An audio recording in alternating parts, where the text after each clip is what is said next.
नमस्कार। ग्रामीण एकल नल जल योजना के संचालन संधारण के प्रशिक्षण के दूसरे भागों में सभी पंचायत स्तरीय जो लोग संचालन संधारण में जुड़े हैं उनको मैं नमस्कार करता हूं। पहले भाग में हमने देखा था कि एकल नल जल योजना के कौन कौन से अवयव होते हैं। अब हम अवयव बार उनका विस्तार से कैसे हम रखरखाव करें उसके बारे में ये दूसरा भाग है। चूंकि सबसे महत्वपूर्ण भाग होता है बोरवेल, नलकूप, जो पानी का मेन आधार है। यदि पानी नहीं होगा तो योजना कैसी। तो सबसे महत्वपूर्ण भाग कौन सा है? नलकूप बोल लो, बोरवेल बोल लो, ट्यूबवेल बोल लो। एक तो ट्यूबवेल है, ये अपन ने बताया था कि निर्माण एजेंसी पीएचई हो, जल निगम हो या पंचायत विभाग हो, ये बोर को का निर्माण के पहले कैसे सर्वे करवाते हैं, रेस्टिट्यूटी सर्वे करवाते हैं और कैसे बोर की गहराई निश्चित करते हैं। वो अपन को उसमें डिटेल में नहीं जाना, हम तो रख रखाव के बारे में बात करेंगे। तो सबसे पहले तो ये है कि सर हमें इसमें कौन सी मोटर डालना चाहिए, कितनी बड़ी। तो मोटर डालने के लिए दो नियम रहते हैं। एक तो जल बोर जब आपका ट्यूबवेल हुआ होगा तब ये पता चल जाता है कि इस ट्यूबवेल में कितना पानी है, मतलब कितना पानी ये बोरवेल लगातार दे सकता है। इसको हम बोलते हैं जल आवक क्षमता या ईल्ड भी बोलते हैं कई लोग। नलकूप की ईल्ड कितनी है, ईल्ड का मतलब कितना है, कितना पानी वो ट्यूबवेल लगातार दे सकता है, लगातार चलते हुए 24 घंटे चलाओ तो भी। हालांकि हम तो जितनी हमारी आवश्यकता होगी उतना ही चलाएंगे, लेकिन ईल्ड का मतलब तो यही है, जल क्षमता का मतलब तो यही है। तो सबसे पहले तो जितनी जल क्षमता होगी उतनी बड़ी मोटर डाल सकते हो, बल्कि उससे थोड़ी कमी डालेंगे हम। ठीक। दूसरा ये है कि हमारे गाँव की आवश्यकता कितनी है। तीसरा ये है कि हमें टंकी कितनी देर में भरना है। तो टंकी चूंकि हमें भरना है तो ये मान के कि 10 घंटे में हमारी टंकी भर जाए, कम से कम इससे ज़्यादा में तो क्या है कि फिर हमें टंकी को एक बार पूरे दिन में एक बार भर जाए, जिससे हम शाम को जो पोर्शन देना शाम को दे दें और रात भर में भर जाए तो सुबह दे दें। तो इतनी बड़ी मोटर डालेंगे। तो मोटर डालने के लिए कितना ट्यूबवेल की क्षमता है, एक। दूसरा हमारे गाँव की कितनी आवश्यकता है, 2। फिर ट्यूबवेल में यदि गाँव समतल है तो अलग हॉर्स पावर निकलेगी। वही उतनी जनसंख्या के लिए टंकी उतनी होने के बावजूद यदि गाँव ऊंचा नीचा है तो वो अलग वो निकलेगी। लेकिन ये तो कंपनी वाले बता देते हैं जो समरसीबल पंप बनाते हैं वो, या जो इंजीनियर साहब जिन्होंने आपको पहले योजना आपको हस्तांतरित की है वो बता देंगे कि इस बोर में 5 हॉर्स पावर की मोटर लगेगी या 10 हॉर्स पावर की मोटर लगेगी। ठीक। अब इसमें जब बोर में मोटर डाली जाती है तो ये मान के चलें कितनी गहराई पर डाली जाती है। तो ये डालने के लिए जो पानी का नलकूप में जो पानी का स्तर है उससे लगभग मिनिमम 50 फीट तो नीचे आपको डालना ही है। कितना मीटर नहीं, 50 फीट नीचे डालना है पानी के लेवल के बाद। इसको डालने के दो तरीके रहते हैं। जो समरसीबल पंप, मोटर पंप रहते हैं पानी के अंदर डूबे रहते हैं, ठीक है। उसमें जो ऊपर वाला भाग रहता है, जो पंप वाला भाग रहता है, उसमें एक आपका बाकायदा जिसमें स्क्रू बने रहते हैं वो रहता है जिससे पानी निकलता है, तो वो डिलीवरी कहलाता है। जहां से पानी निकला है वो डिलीवरी वाल पर। तो डिलीवरी में जितना रहता है उसी साइज का एक पाइप आपको लगा के ऊपर तक लाना है। ट्यूबवेल में जब ट्यूबवेल में मोटर पंप, तो मान लो ट्यूबवेल का जल स्तर था 70 फीट पे, 50 फीट और डालना है तो मोटर कितने फीट पे डाली है, 120 फीट पे डाली है। तो 120 फीट ट्यूबवेल के अंदर ही एक पाइप आता है जिसको हम डिलीवरी पाइप बोलेंगे। उस पाइप की साइज कितनी रहेगी सर, 2 इंच की रहेगी, 4 इंच की 6 रहेगी। वो मैं बताना चाह रहा हूं कि ट्यूबवेल में मोटर के ऊपर उसका बोर का रहता है जिसमें स्क्रू बने रहते हैं, जिसमें बाकायदा आप कस सकते हो दूसरा पाइप। वो पाइप कसने के लिए उसमें साइज उसकी रखी रहती है। वो मान लो 2 इंच का है तो 2 इंच का आपको लगाना है। 2 इंच कितना हो गया, 50 मिलीमीटर, 50 मिलीमीटर का पाइप लगाना है। यदि by the way HDP pipe से उसका आपको करना है तो आप एक रिड्यूसर लगा के एचडीपी पाइप को भी जोड़ सकते हैं, 63 का भी लगा सकते हैं बड़ा वाला। तो बड़ा वाला पाइप भी लगा के उसमें से आप लेके आ सकते हैं। तो सबसे पहले तो आप वहाँ पे एक पाइप कसेंगे। यदि जीआई पाइप के माध्यम से आप पानी ऊपर तक लेके आ रहे हैं तो जीआई पाइप 10-10 फीट के होते हैं, उनमें सॉकेट लगे रहते हैं। तो सबसे पहले बोर पे 2-3 आदमियों ने खड़े करके मोटर समरसीबल पंप पकड़ा, पाइप को कसा, उसमें कसे करने के बाद उसको धीमे धीमे नीचे उतार दिया। इसका हम एक वीडियो भी बताएंगे आपको।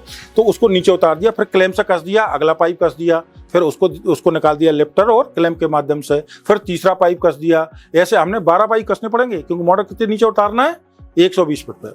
आजकल और बढ़िया एचडीपी पाइप आ गया जो 100-100, 150 फीट की कॉइल आने लगी जिनमें।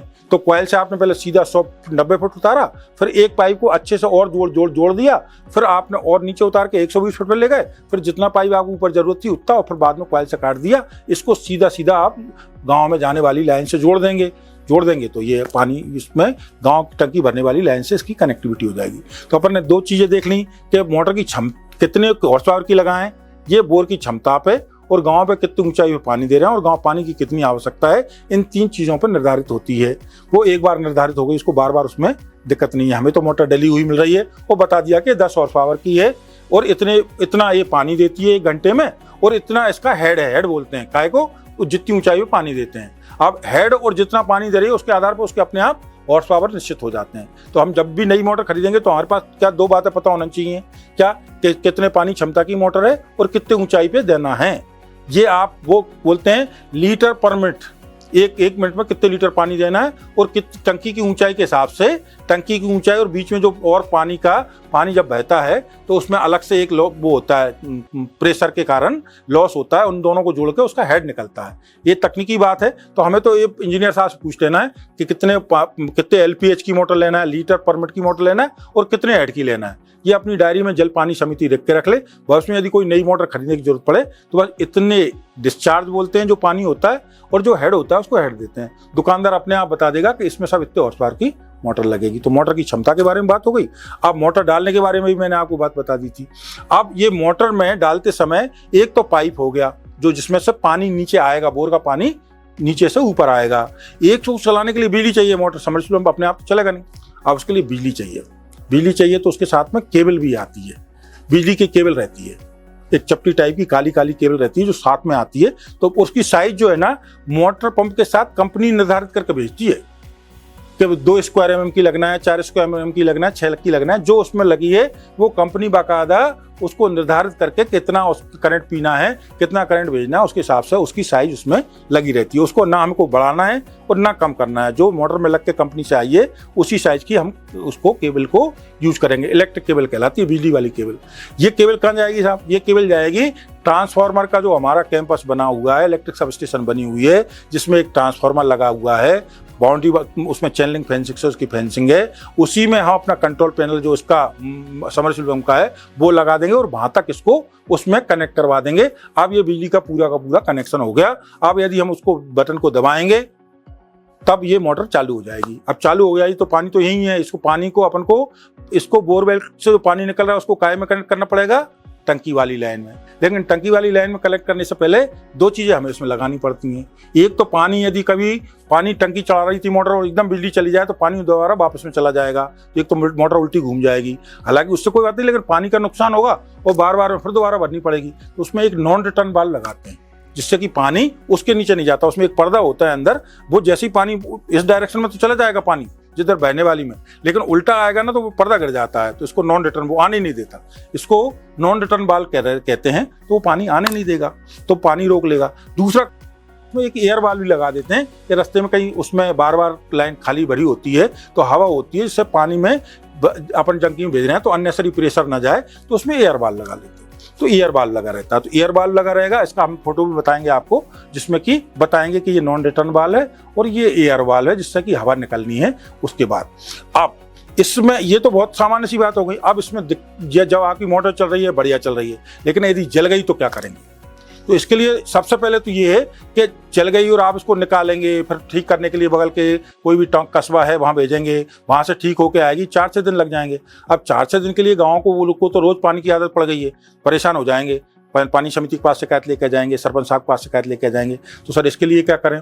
इसके लिए सीधा ये है कि आप कम से कम एक मोटर बिल्कुल उसी के बराबर की तत्काल नई की नई अपने पास रखें, या जब ये नई डाल दें और इसको रिपेयर करवा के फिर अपने पास रखें, जिससे कि आप तत्काल जैसे ही मोटर निकालें दूसरी मोटर डाल दें और उसको रिपेयर में भेज दें। तो क्या होगा, केवल 2-4 घंटे के लिए सप्लाई आपकी बाधित रहेगी, ज्यादा लंबे समय बाधित नहीं रहेगी। लेकिन यदि आपके पास हम उसको बोलते हैं स्टैंड बाई, मतलब हमारे पास एक अतिरिक्त मोटर रखी है जो जैसे यदि इसमें कोई समस्या आई तो हम डाल दें। स्टैंड बाई बहुत महत्वपूर्ण है। स्टैंड बाई सब किस साइज की होना चाहिए, मतलब उसके हॉर्स पावर कितना होना चाहिए? बिल्कुल बराबर क्षमता की, जितनी ये थी उतनी ये रहे। तो तत्काल आपने उसी विधि से इस मोटर को नीचे डाल दिया, गांव की सप्लाई चालू कर दी और इस मोटर को तत्काल आप बगल के कस्बे में चले जाएं। वहाँ 2-3-4 दुकानें होंगी, उनसे हर एक से पूछना, भैया हमारी मोटर ये जल गई है, चेक करके बता दो कितने पैसे लोगे। अलग अलग आदमी अलग अलग बताएगा। जो सबसे सस्ता देता हो, जल्दी समय से अच्छा काम करता हो, उससे आप कोटेशन लेके आप इसको बिल्कुल विधि विधान से इसको रिपेयर करवा लें और इसको अपने स्टोर में रख लें। अब अपनी नई मोटर, दूसरी मोटर तो डली है, ये चल रही है। अब मोटर जल क्यों गई इसके बारे में बात करें। भाई मोटर वैसे तो यदि आप उसको अच्छे तरीके से चलाओ, उसमें कोई बिल्कुल जो नियम प्रक्रिया उसका मैनुअल जो बोलता है, मैनुअल जो चीज़ें लिखी हैं उनको पढ़ने के हिसाब से चलाएं तो मोटर जलती नहीं है, सालों साल चलती है। ठीक है। मैनुअल में क्या बात है, मैनुअल में ऐसा कोई बहुत ज़्यादा चीज़ नहीं लिखी, उसमें यही लिखा रहता है इसमें 415 वोल्टेज से कम पे ना चलाएं, सबसे महत्वपूर्ण तो ये है। ठीक, जब भी यदि कभी बिजली जाए और वो ट्रिप हो जाए तो आप दोबारा खटका ऑन करें, उसमें माचिस की तीली लगा के न चले जाएं, नहीं तो वो ट्रिप ही नहीं हो पाएगा। वोल्टेज कम या ज़्यादा हुआ तो मोटर जल जाएगी। तो ज़्यादातर जो मोटर जलने की शिकायत यही रहती है कि जो वाल्व ऑपरेटर है वो बार बार आना, क्यों गाँव में कई बार बिजली बार बार बंद होती है तो वो लोग कि बार बार दौड़ कर कहाँ आऊँगा, उसमें माचिस की तीली फंसा जाता है। अब वोल्टेज कम ज़्यादा हुआ मोटर जल जाती है, सबसे ज़्यादा कारण इसी वजह से है। तो सबसे पहले तो वाल्व ऑपरेटर को जब भी पानी समिति नियुक्त करे, जब उसको ये जरूर समझा दें भैया इसको बिल्कुल जो किताबों में लिखा है उसके हिसाब से उतने ही वोल्टेज पर चलाना है। नहीं आ रहा है, यदि मान लो 4 घंटे के लिए वोल्टेज नहीं आ रहा तो मोटर बंद ही रहेगी, कोई बात नहीं है। एक दिन की परेशानी तो पानी की झेल लेंगे, लेकिन ये मोटर जल गई तो इतना बड़ा झंझट के निकालना डालना फिर पैसे लगेंगे। इस वजह से यदि वो बार बार नहीं समझता तो पानी समिति को ये अधिकार है पानी समिति के पास कि उस वाल्व ऑपरेटर को बदल के दूसरे आदमी को रख ले, क्योंकि ये जान है नल जल योजना की। क्योंकि यहाँ से तो सीधा सीधा पानी यदि बंद हो गया तो आपका आगे के पूरे अवयव जो भले ही कितने भी अच्छे बने हो किसी काम के नहीं है। तो प्रॉपर वोल्टेज पर चलाना है 415 पे, कभी भी तीली नहीं लगाना। एक बात और मैं बताना चाहता हूँ, होता क्या है कि जो ट्यूबवेल का कैंप आसपास का एरिया रहता है ना, वहाँ गाँव में आपने देखा होगा कि वो केवल ट्यूबवेल है और आसपास में ऊपर दिखता है एक आपको यू टाइप का बना हुआ, जिससे कि ऊपर नॉन रिटर्न बाल और एयर बाल लगा रहता है बाल। उसके आसपास अपन को फेंसिंग कर देना चाहिए, क्योंकि वहाँ कोई भी जानवर आ सकता है, भैंस आ सकती है जो उसमें धक्का मार सकती है, उससे हो सकता है। वहाँ एक बढ़िया सी चेन लिंक फेंसिंग कर दें, उसके अंदर की पूरी साफ सफाई रखें। एयर बाल्व से कहीं या नॉन रिटर्न बाल्व से बाय द वे पानी नीचे गिर रहा हो थोड़ा बहुत तो उसको पहले तो रिपेयर करवा लें। ठीक है, बड़ी आसानी से हो जाता है वो। ठीक, उसमें नट बोल्ट कहीं ढीले डाले होंगे या कोई रबर गास्केट लगानी होगी वो लगा दें और लगा के उसको ठीक कर दें, इससे नेट जो आपका ट्यूबवेल के आसपास का गंदगी ना रहे और देखने में अच्छा लगे। दूसरा, आपका कंट्रोल पैनल में जो ट्यूबवेल से लेके कंट्रोल पैनल तक जो केबल जाएगी उसको भी आप कोई एमडीपी पाइप जो नीले कलर का प्लास्टिक का पाइप होता है मीडियम डेंसिटी वाला, वो प्रॉपर साइज का ले लें। 2 इंच का ले लें, 3 इंच का ले लें, 2 इंच का ले लें या 2.5 इंच का ले लें, 3 इंच का ले लें। उसमें से केबल निकाल के जमीन के अंदर कर लें। ठीक है, नहीं तो जमीन पर बाहर लटकाई ना, और कोई बाय द वे जानवर आया या कभी कोई आदमी भी गया और टकरा गया तो वहां से निकल जाएगा और आपकी फिर वो आपको कनेक्ट करवानी पड़ेगी। तो उस पूरे के पूरे आपको कैंपस को चेन लिंक फेंसिंग से या आपका जो भी आपको वहाँ गांव के हिसाब से जो भी व्यवस्था बना के आप उसको कवर कर सकते हैं उसके हिसाब से कवर कर दें, जिससे कि लोग उसमें नहीं जाएं। तो आपका ट्यूबवेल जो है ना केबल भी सुरक्षित बनी रहेगी और करंट का भी डर नहीं रहेगा। तो अब इसमें इस भाग में अपन ने क्या देखा कि ट्यूबवेल में मोटर कैसे डालते हैं, यदि खराब हो जाए तो रिपेयर कैसे करवाते हैं। एक हमें अतिरिक्त मोटर हमेशा रखना चाहिए जिससे कि हम हमेशा हमारे गांव की सप्लाई की निरंतरता बनाए रखें। देखो, तारीफ तो जब है जब 365 दिन ही पानी आए, शुद्ध पानी आए। कितना? एक आदमी को 55 लीटर। कितने प्रेशर से पानी आए? कम से कम हर आखिरी उपभोक्ता तक 7 मीटर प्रेशर से आए। और किस गुणवत्ता का है कि उसमें जो जल जीवन मिशन के 13 वो अलग अलग लें, कितना क्लोराइड फ्लोराइड होना चाहिए, उससे ज्यादा ना हो, ये अपन सुनिश्चित कर लें। यदि ये कर लेंगे तो आप देखो फिर गांव वाली पानी की और सरपंच साहब की कितनी तारीफ करते हैं। धन्यवाद। अगले भाग में अपन पढ़ेंगे कि नलकूप से टंकी तक पानी जाने की स्थिति क्या रहेगी और उसमें कौन सी लाइन रहेगी, उसका यदि खराब हो जाए तो रिपेयर क्या करेंगे और टंकी का रखरखाव कैसे करेंगे। धन्यवाद, नमस्कार।